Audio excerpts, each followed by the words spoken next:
salam sejahtera untuk kita semua.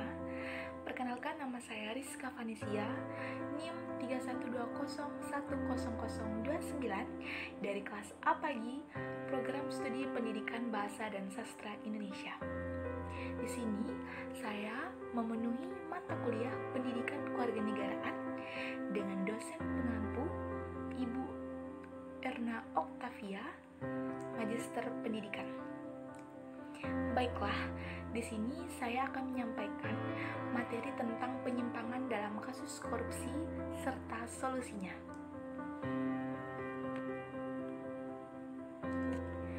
Baiklah, kasus yang saya ambil yaitu kasus korupsi dana BOS SMK Negeri 53 Jakarta. Pihak swasta bantu buat SPJ fiktif.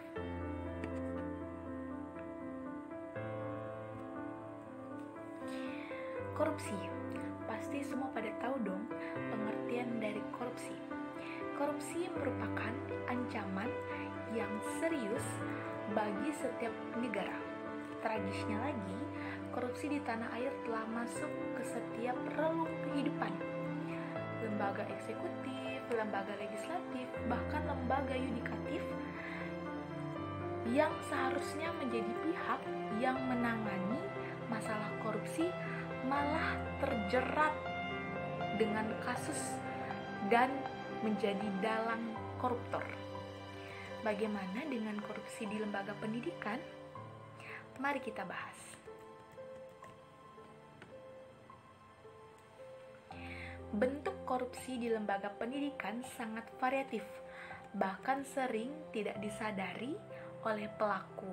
Misalnya pemberian hadiah orang tua kepada guru untuk mempermudah nilai anaknya, pembocoran soal atau kunci jawaban saat ujian, lobi-lobi dengan uang suap untuk mendapatkan jatah bantuan atau anggaran dana dari suap untuk mendapatkan jatah atau tekanan tertentu. Uang suap untuk mempermudah izin operasional sekolah baru dan uang suap untuk memperlancar akreditas sekolah. Pelaku praktik korupsi ini sering memandang uang suap itu sebagai bagian dari servis.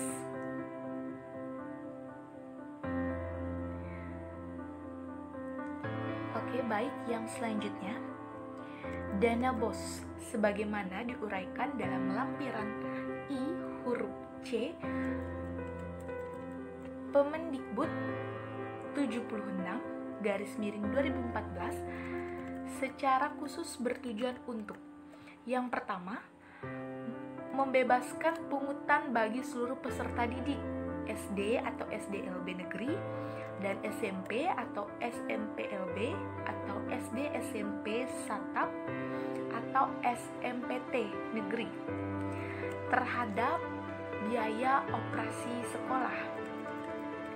Nah, yang kedua yaitu membebaskan pungutan seluruh peserta didik miskin dari seluruh pungutan dalam bentuk apapun, baik di sekolah negeri maupun swasta. Nah, yang ketiga yaitu meringankan beban biaya operasi sekolah bagi peserta didik di sekolah swasta.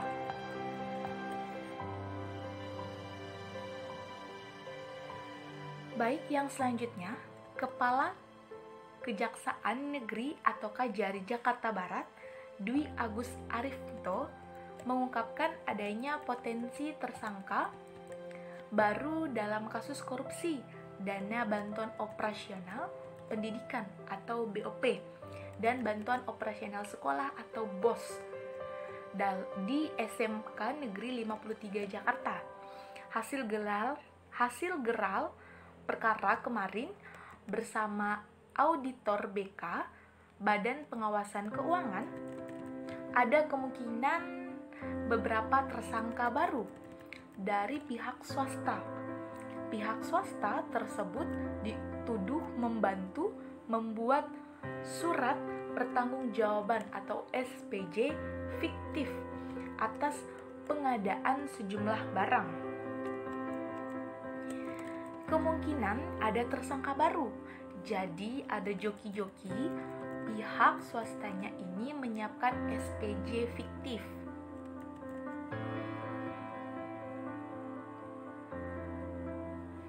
Baik, yang selanjutnya.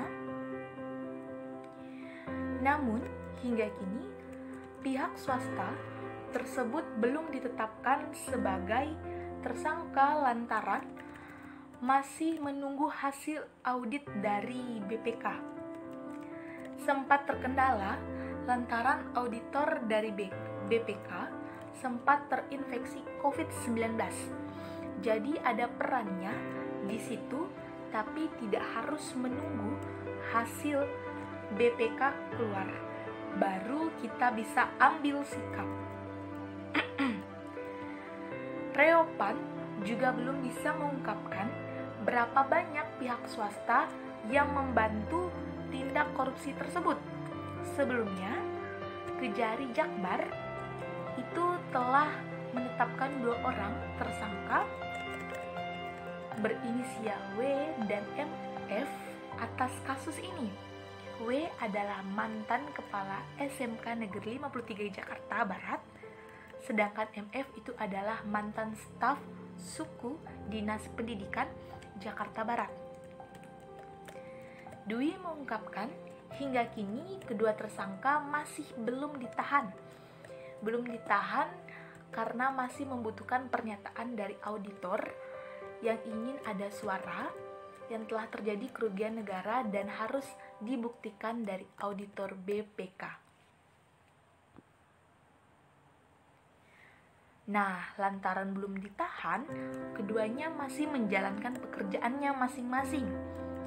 Nah, W itu masih berprofesi sebagai guru meski tak lagi menjadi kepala sekolah. Sementara ini, MF bertugas di kantor kecamatan Taman Sari, Jakarta Barat. Menurut Dwi, pihaknya itu masih menunggu laporan audit dari BPK. Nah, diketahui inisial W ini yang bekerja sama dengan MF menggelapkan dana BOS dan BOP tahun anggaran 2018 yang total nilainya mencapai 7,8 miliar. Wow, banyak sekali ya teman-teman. Nah, mereka dikenai pasal 2 dan pasal 3 Undang-Undang Tindak Pidana Korupsi atau UU Tipikor. Nah, ancaman hukumannya mencapai 20 tahun penjara dan denda paling banyak 1 miliar.